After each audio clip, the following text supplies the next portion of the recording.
It's 2 o'clock in the morning, and I gotta be up in 3 hours so that I can take a shower and get ready for work. I'm starting a job today.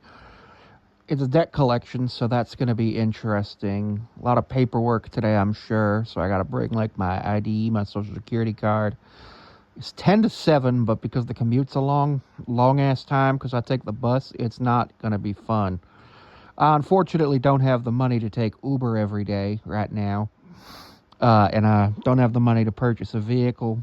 Though depending on how my first couple of checks go, I might be able to purchase a vehicle in a couple of weeks, which would be kind of nice. Because it would be just a used vehicle that I'd get from a friend of mine who's selling it for an amount that we already talked about, and I'd have to get some stuff worked on the vehicle. But that wouldn't be too much of the end of the world. I am um, looking forward to a few things with this because it's $19 an hour. So just based on that, if I work all the scheduled shifts that I would have between now and the end of the year at this job, that's about $20,000, which is a decent amount of money for half a year of work. But even if I only work the summer and then I quit in um, like when it goes to the time for me to go back to college and do like Uber or something, there's a few things I can look into with that. Um, I got to get some things that I'm looking into. Um, but there's a lot going on right now. I've been working on trying to get some content up on YouTube lately. My watch time's been up, my views have been up, good things have been happening because I've been producing more content. Obviously, as I produce content, people watch it. I get better at making it. I learn more. This is just me rambling. So like it's me in bed. I'm not even wearing a shirt right now, so I can't really be on camera. Because like you would see things that's not appropriate to see, and I would get it taken down. But it's whatever. Um,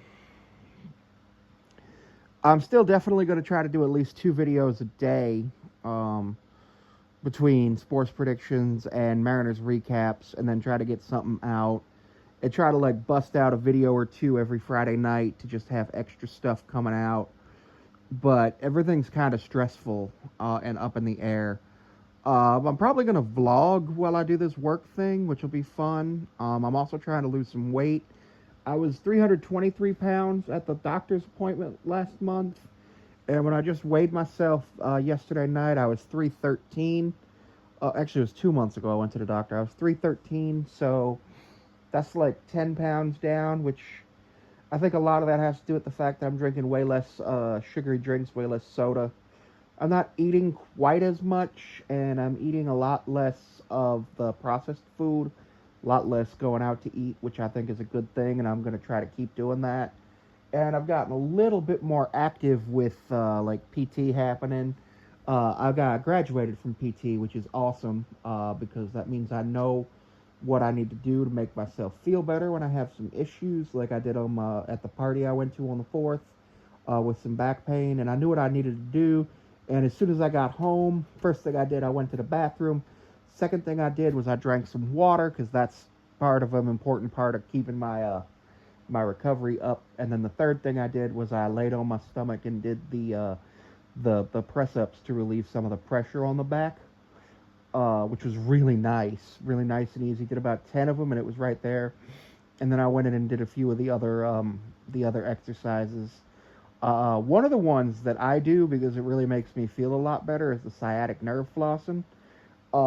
He modified it a little bit so it has some like core strengthening, but also the nerve flossing. And as I do that, it makes the nerve feel better, but also it like strengthens the core, which helps strengthen the area that supports the spine, like the all those muscles and everything, which is really good. Um, the the physical therapist is was a really nice guy. I really liked him. Um, it's one of those things where like I like him, and if I ever need somebody again, I'll go see him. But I hope I never have to see him again because like I don't want to have to deal with physical therapy again because that means I either hurt myself or my back got bad or a million different things happened, and it's one of those things where you got to deal with it. And with my back, it's been a long time that I've had back pain. Like pretty much my whole life, I've had some form of back pain. So a lot of that stuff, I don't really know 100% what the best thing to do about it with is. But this felt more like an acute injury where I did something and I like strained a disc, bulged a disc. The MR or not the MRI, the X-ray showed that my disc height was good. My facet joints were good. My vertebrae were all the right height, right spacing. I have a slight curve in the spine. That's scoliosis. I actually texted my mom about that right afterwards, and I was like, "Did you know I have scoliosis?" And she said yes. And I was like, "How did I not know about that?" And then she said, "Apparently, I got an X-ray a couple years ago, and they said that too, and I must have forgot. I don't know what happened with that." In terms of my grandpa right now, he's still kicking, doing a lot of sleeping, which like that happens towards the end of life. You sleep a lot because your body is just preparing to completely shut down. So your brain sleeps, and then your body, a lot of stuff just stops working. Organs shut down, the brain shuts down, and then eventually you just completely shut down. You take your last breath, and you pass away. And then because he's on hospice, hospice will come, prep whatever they need to prep, and then I think the funeral home comes because since he's on hospice and we know that he's dying from essentially bladder cancer and pneumonia, there's no need for an autopsy or anything like that. So the funeral home would either come or hospice would deliver him to the funeral home, and they did do all the embalming, prepping him for the funeral. And then I think Grandma said there's going to be a wake and a mass and a dinner afterwards. So like, I'm I'm not 100% sure how that'll work. I just know that like I'm probably going to have to go to that for a while. Um, and figure out how everything's working, which will be interesting. I don't actually know when it'll be, obviously, because like he could die tomorrow, he could die Thursday, and my family I thought was Catholic, or at least raised Catholic. When his brother died a few years ago, actually probably like 15 years ago now. Wow, it's been a long time since his brother died. We had a Catholic mass for the funeral. And then when my other grandma and my great grandma died, we had a Catholic mass for the funeral. And when the other two funerals I went to, they were Catholic masses. But apparently, grandma brought in a Methodist pastor from hospice, which I was surprised that she didn't bring in a Catholic priest because, like, Catholic priests are the ones that deliver anointing of the sick, which is last rites, one of the seven sacraments that Catholics can go through. Well, every Catholic who reaches confirmation goes through five or six. They go through baptism, reconciliation, Holy Communion, Holy Communion, confirmation, marriage, or holy orders, and last rites. And I'm wondering if Grandpa's trying to get last rites. And I'm not 100% sure if I have the right to be like, call up the Catholic Church and be like, hey, this is what's going on. Can you please send somebody and do the Eucharist for him and the final confession so that he can think about that? But Grandpa was in the army in Vietnam as a medic, so there's some thoughts about that. I know that when I was in school, he came to Veterans Day a couple times, and that was cool, but he did not like it.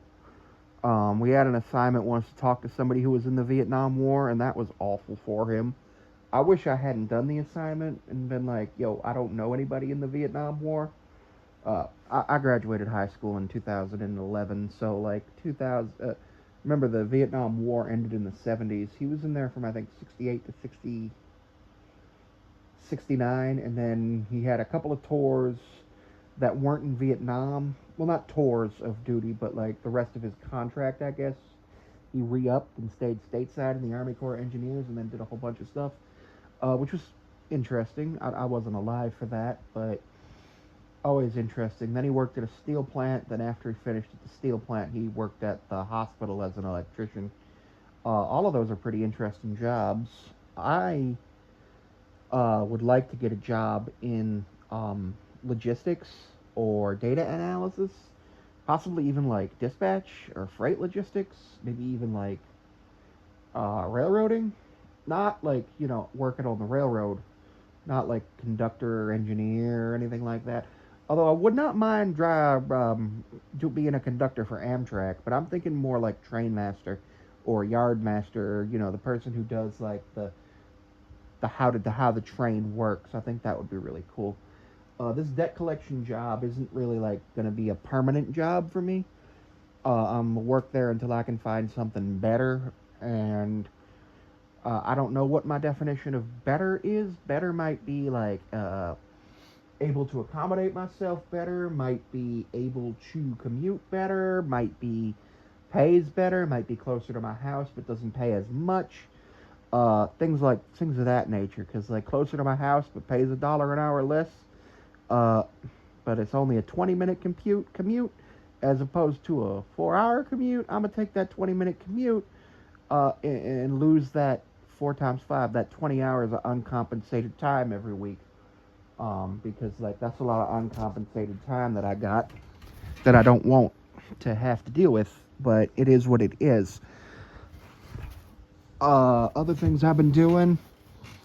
I've been getting ready for the semester to end for the summer semester. It ends today for the summer 1. I am not taking a summer 2 course because fuck that. That would suck. I don't want to do it. I took 4 summer courses last year. That was awful. And then I took 19 credits in the fall. And I was like, this is awful. I hate this. I hate this. I hate this. Yeah. I didn't enjoy a lot of my classes. I got an English degree, and in my English classes, outside of my Bible as literature class at my in last year, I did not like my English classes. Classes I liked outside of last semester for English include I didn't like literary criticism because it insists upon itself. I really liked Chaucer. I thought that was one of the best classes I ever took. Children's literature was fun. It was a nice change of pace because it wasn't just a literature class, it was also a teaching class. So it was a lot of, learn about the literature, but also learn how to teach it and what's appropriate for teaching and things of that nature, which was really cool. Really, really cool. Um, I liked British Lit, 1700 to 1914. We had the theme of the wealth of women in British Lit. That was cool. Medieval and Renaissance Lit is so much fun. It's basically just like fantasy. Um, or Catholic mysticism, which is awesome. I really enjoy both of those things. Although I don't understand why everybody fainted in the Song of Roland all the time. Every other 5 words, somebody's fainting. That was kind of cool. Hildegard von Bingen is really cool. I think she's a cool person. And Mikkel Montaigne is also cool. And then Plutarch is eh. And then what other English classes did I take? I liked diverse literature in American middle and high schools. I liked culturally diverse literature in American middle schools. It was 2 separate classes, but it was really weird. I liked my Shakespeare class, but I don't like Shakespeare, if that makes sense. I took a creative writing course, which was interesting. Got a B in that. That was fun.